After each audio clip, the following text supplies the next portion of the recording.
अभी भी इनके पास में कोई मुद्दा नहीं है पूरे चुनाव में। और मैं आपके माध्यम से मैं आप लोगों को भी बोलना चाहता हूं कि आप लोग भी इनके सपोर्ट में लोग जो दिखाते हैं न्यूज आप लोग, ये सिर्फ हिंदू मुस्लिम मंदिर मस्जिद, इसके अलावा तो कुछ आता नहीं है। उनको नया है कि झूठा एक कहानी रच रच के और आदिवासी को, हिंदूज को टेम्पू चला रहा है, रिक्शा चला रहा है, उन लोगों को बुला के सिर्फ टोपी लगा के, है ना, 4 मुस्लिम को बैठा के, और ये लोग अनाउंसमेंट कर दिए कि मुस्लिम हमारे अल्पसंख्यक में बीजेपी में ज्वाइन कर रही है। हमारे पूर्व सांसद जो संजय सेठ है, जिनका नाम तक लोग नहीं जानते, जिनको पहचानते तक नहीं है, उनको सिर्फ मोदी का चेहरा दिखा करके उनको सांसद बनाया गया। लोग आप विकास की बात नहीं करते हैं, आप नौकरी में, हिंदुस्तान में कितनों को नौकरी नहीं मिला उसकी बात नहीं करते हैं, आप महिलाओं के साथ अत्याचार हो रहा है आप उसकी बात नहीं करते हैं। आपके पास सिर्फ एक मुद्दा है, हिंदू मुस्लिम मंदिर मस्जिद। 15 तो ये बीजेपी को आप कुछ समझ रखिए कि वो डर गया है। बीजेपी अब डरी हुई है कि अब हमारा रांची का जो सिचुएशन है वो गड़बड़ हो चुका है। इसमें यही है ना कि मुस्लिम्स के लिए आज इनके लिए कभी भी दिल में मोहब्बत था ही नहीं अल्पसंख्यकों के लिए। और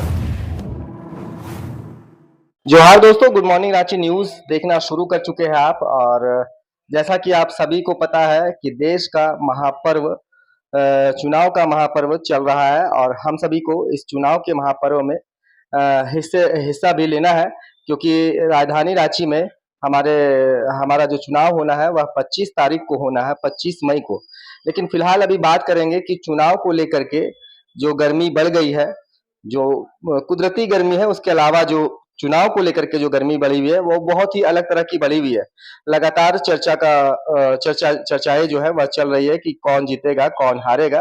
राजधानी झारखंड से अगर बात करें तो रांची लोकसभा जो क्षेत्र है, उस लोकसभा क्षेत्र में 2 कैंडिडेट जो है मुख्यतः आमने सामने है और उन्हीं के बीच में टक्कर होना है। निवर्तमान सांसद संजय सेठ जी है, तो वहीं दूसरी ओर सुबोध कांत सहाय जी की सुपुत्री यशस्विनी सहाय आमने सामने में होंगे। और अब जो है कल एक घटना सामने में आई है, अपना जो चुनावी जो दायरा जो बढ़ाना है भाजपा को, उसे लेकर के भाजपा ने कुछ ऐसा कर दिया है जो कि चर्चा का विषय बन गया है। कुछ एक वीडियो जो है वह सोशल मीडिया पर लगातार वायरल हो रही है कि कुछ लोगों को मुस्लिम बना करके मुस्लिम जनाधार दिखाने का प्रयास किया गया है।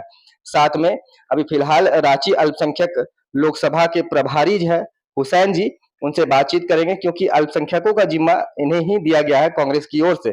क्या कहेंगे हुसैन जी इस कृत्य पर भाजपा के? देखिए, सबसे पहले तो हमको हंसी आती है कि जिनके पास अल्पसंख्यक के अलावे कुछ दूसरा बोलने का मुद्दा था ही नहीं, कल तक नहीं था, और आज वो अपने बीजेपी में इतने सैकड़ों की संख्या में मुस्लिम्स को, अल्पसंख्यक को सदस्यता दिला रहे हैं। जिसमें मैंने देखा वीडियो कि जो बीजेपी के बड़े नेता जो हैं, बड़े नेता उनमें शामिल रहे उस मजाक में, है ना। और इन लोगों को एक्चुअल में क्या है कि इन लोगों को अब कुछ समझ में नहीं आ रहा है कि हम लोग कैसे अपना रणनीति को बनाए, कैसे हम लोग अपने चुनावी प्रचार को कैसे हम आगे बढ़ाए, कैसे अपने लोगों को लुभाए।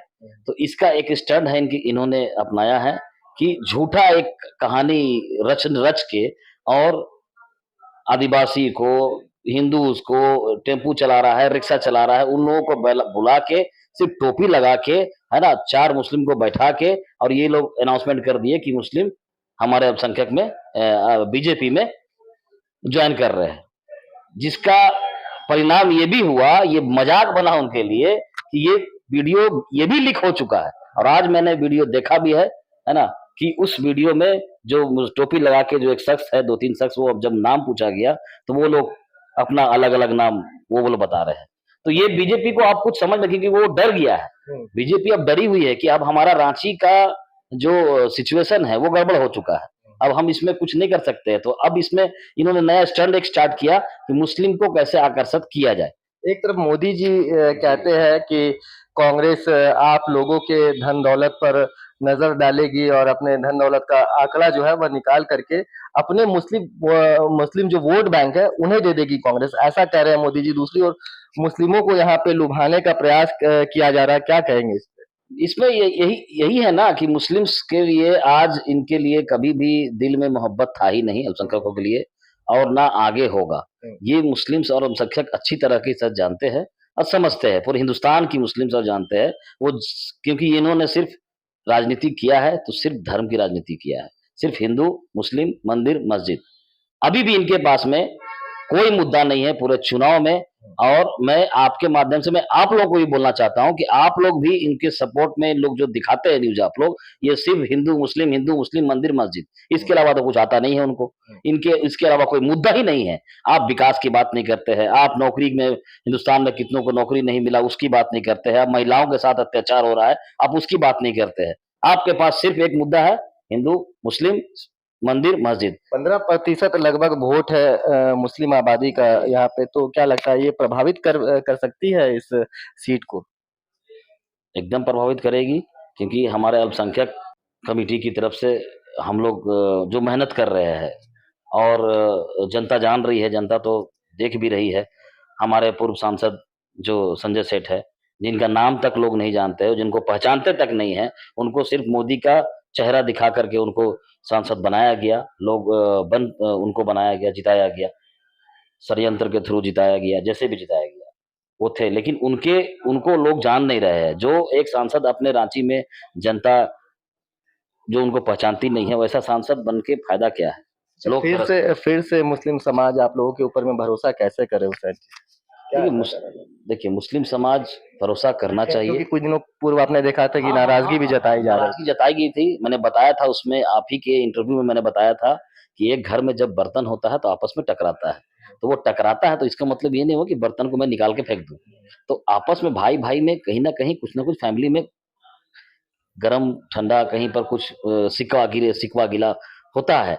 लेकिन अभी आप देखें तुरंत उसके कुछ दिनों के बाद हमारे राजेश ठाकुर जी प्रदेश अध्यक्ष मीर साहब आलमगीर आलम साहब ने एक मीटिंग किया उन लोगों के साथ। हम लोग भी उस मीटिंग में शामिल थे और उनकी सारी बातों को हम लोगों ने सुना। और अल्पसंख्यक मैं भी एक अल्पसंख्यक हूँ तो मेरे को भी लगता था ऐसा कहीं ना कहीं। लेकिन पार्टी का जो निर्णय होता है वो सर्वोपरि होता है, सबसे ऊपर उसी को मानते हैं हम लोग। और हम लोग ने ये बताया है और ये उन लोग भी जान रहे हैं कि अल्पसंख्यक अगर वो आजादी के बाद से अगर अल्पसंख्यक के साथ कोई है तो वो है कांग्रेस। और आगे भी इंशाल्लाह रहेगी। और आने वाले विधानसभा चुनाव है उसमें हम लोगों को उसमें वादा किया गया है कि हम लोग अल्पसंख्यक को टिकट भी मिलेगा, जिसके लिए ये जो प्रोपगंडा चल रहा था उसमें भी आजसू के कुछ लोग बीजेपी की सारी संरचना जो बना के किया गया था या एम के लोग सब लोग मिलके लोगों को बरगला रहे थे, है ना? तो इसलिए ये एक किया गया था लेकिन वो एक रास्ता खुल गया। जी। संख्यक के साथ आप बता रहे हैं कि कांग्रेस पार्टी है, बाकियों के साथ कौन है? ये बाकियों के साथ भी कांग्रेस ही है।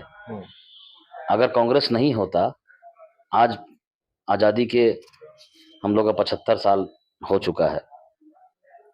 हम लोग एक ऐसे हिंदुस्तान में रहते हैं जहां 130 करोड़ से ज्यादा लोग रह रहे हैं और मोदी जी इतना तारीफ करते हैं कि हमारा हिंदुस्तान यहाँ पहुंच गया, इतना तरक्की कर रहा है, इतना इतना तरक्की कर रहा है। आप मुझे बताइए वर्ल्ड में ऐसे हिंदुस्तान में हम लोग रहते हैं जहां पर लोग 5 किलो अनाज के लिए 5 किलोमीटर लंबा लाइन लगाते हैं। तो ये इतनी शर्मिंदगी की चीज हमारे हिंदुस्तान में अगर हम हैं तो ये कोई अचीवमेंट नहीं है। यशस्विनी जी संजय जी के सामने में टिक पाएगी? एकदम टिकेंगी, इसीलिए तो वो डर गए है ना। आज जो कल जो ये प्रोपगंडा फैला के उन्होंने जो लोगों के साथ जो किया, अल्पसंख्यकों के साथ जो फैलाया न्यूज उन्होंने, तो ये डर का ये एहसास उनको हो चुका है, वो पता चल चुका है ना। और यशस्विनी सहाय जी एक बहुत ब्रिलियंट और पढ़ी लिखी और पॉलिटिकली उनका जीवन जो है ना वो अपने फादर हमारे सुबोधकांत सहाय जी के फैमिली से उन्होंने बिलोंग किया है। वो देखी है अपने बचपन से कि हम उनके फादर जो हमारे सुबोधकांत भैया है वो कैसे जनता के साथ कैसे लोगों के साथ सेवा करना, कैसे उनके साथ पूरी जिंदगी उन्होंने दे दिया। तो उनसे वो सीखी हुई हैं और इतनी एजुकेटेड है, वेल एजुकेटेड है, वेल पर्सनालिटी भी है माशाल्लाह उनको। इसीलिए ये सामने में इनको संजय सेठ को अब कमजोर है कि वो आज की लड़की है जो आज के यंगस्टर की एक जान है। क्योंकि हम लोग भी ये चाहते हैं कि एक यंगस्टर का एक पहचान आना चाहिए और उनके आना चाहिए। इसीलिए सब लोग पूरे रांची की जनता, रांची लोकसभा की जनता यशस्विनी सहाय जी को अपने गोद में उठा ली है वो सबकी बेटी है, हमारी बहन है और हम सब मिलके उनको एक जिताने का और अच्छे बहुमत वोट से जिताने का काम कर रहे हैं। चलिए बहुत-बहुत धन्यवाद हुसैन जी। आप जैसा कह रहे हैं वैसा ही हो। यशस्विनी जी संजय सेठ के सामने में खड़ी है और आपको बता दें कि हुसैन जी जिस तरीके से कल एक भाजपा के द्वारा जो वीडियो जो वायरल हुआ है भाजपा के खेमे से निकल करके कि टोपी लगाए हुए जो लोग हैं वह मुस्लिम नहीं बल्कि किसी और अन्य जाति धर्म के लोग हैं। तो इनका कहना है कि भाजपा जो है वह डरी भी है। यशस्विनी जी को और कांग्रेस पार्टी को उज्जवल भविष्य के लिए ढेर सारी शुभकामनाएं। गुड मॉर्निंग रांची न्यूज़ की ओर से भी मेहनत कीजिए और आखिरी आपसे गुजारिश ये है कि इस चुनाव के लोक पर्व में, महापर्व में आप सभी वोट ज़रूर डालिएगा और कम से कम 5 लोगों को आप इनवाइट भी कीजिए कि वोट डालना ज़रूरी है और वोट का प्रतिशत बढ़ाइए क्योंकि आपका एक-एक वोट जो है वह बेहद कीमती है और इसी वोट के सहारे हमारा देश जो है वह चलता है और देश में एक नया कीर्तिमान आगे भी स्थापित करता रहेगा। धन्यवाद।